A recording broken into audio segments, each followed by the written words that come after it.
At exactly 3:47 on June 22, 2025, a Russian locomotive engineer glanced at his schedule, completely unaware that Ukrainian operators had been tracking his fuel convoy for the past 73 minutes. In just 94 seconds, the 840 tons of diesel trailing behind him would light up the sky, turning into Ukraine's latest fireworks display, all thanks to $8,000 worth of modified hobby drones. 35 kilometers away, inside a covert operations hub, Ukrainian drone operators from the elite Kabul 9 unit huddled over thermal feeds. Their connection?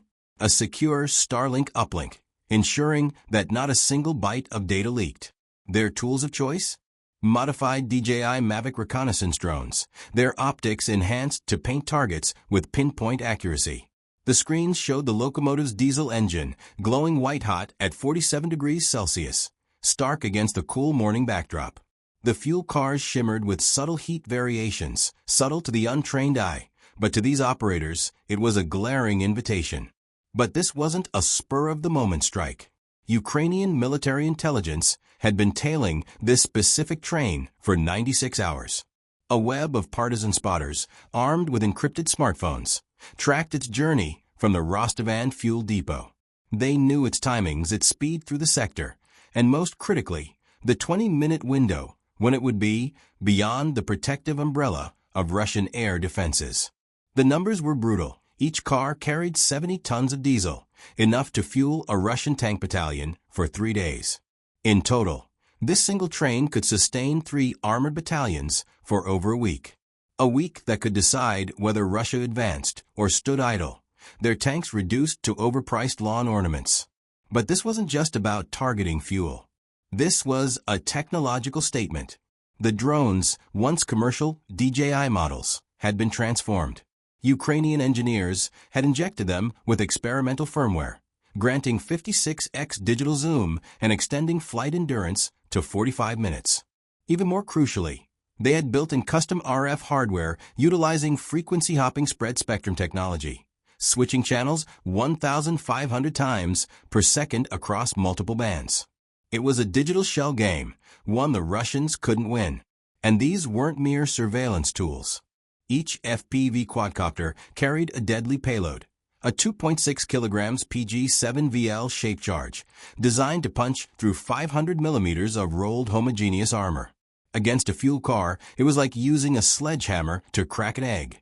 The train rumbled on, oblivious to the looming ambush.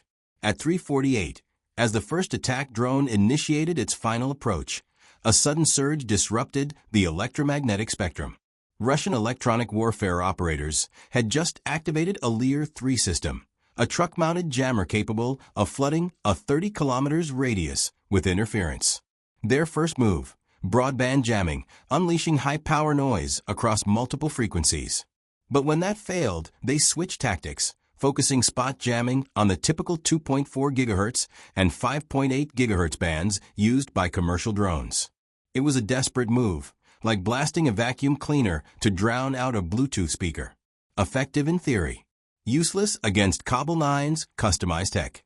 Ukraine's drones danced through the interference, their signals frequency hopping across 4 separate bands. The Russians escalated, shifting to GPS spoofing, attempting to trick the drones into thinking they were hovering over the Pacific Ocean.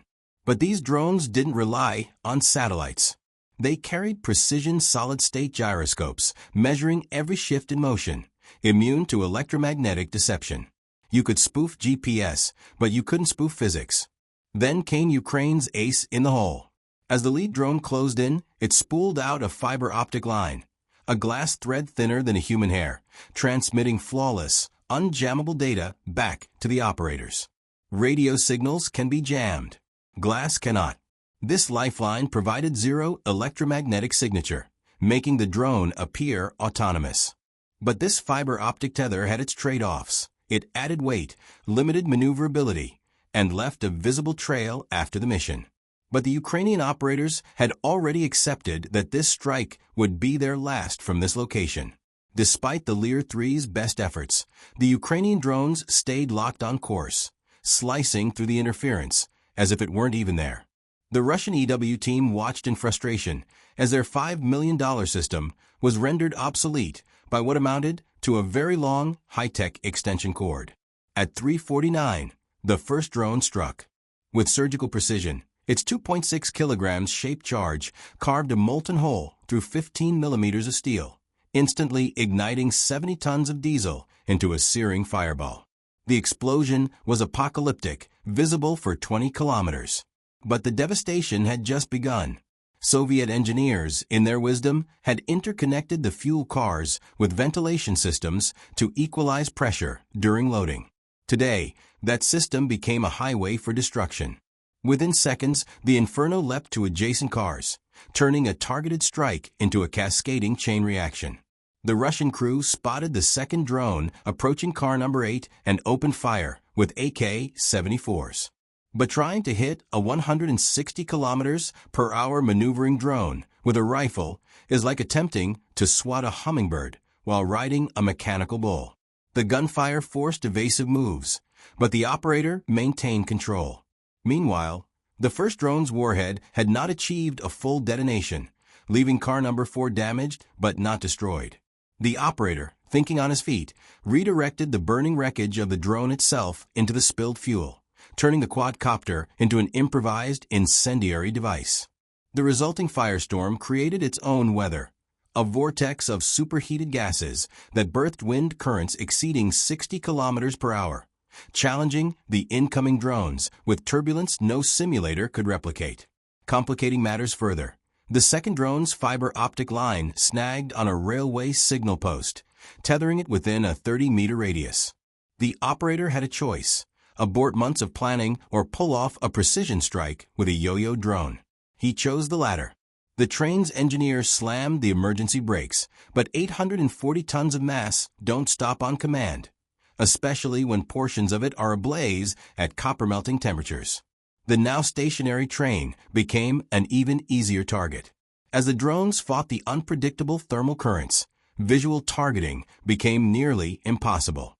Smoke particles scattered laser designators, IR sensors blurred in the heat shimmer, and drone operators were forced to navigate by thermal signature alone, flying blind through a hurricane of fire.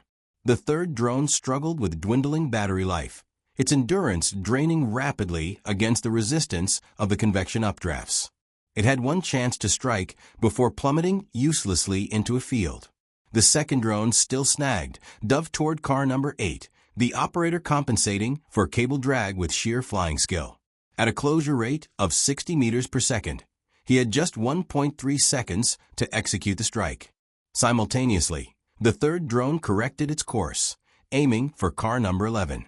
The dual impacts were nearly synchronized, their explosions overlapping to amplify each other's pressure waves, transforming 2 hits into one sustained detonation.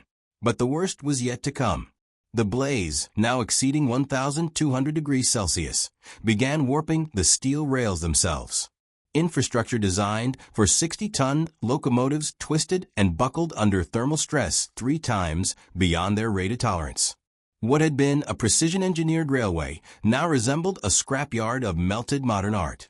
With just 8% battery remaining, the fourth drone executed the mission's final strike, zeroing in on the locomotive's engine block. The shape charge punched through the machinery with exacting precision, ensuring that even if a few fuel cars somehow survived, this train would never move again.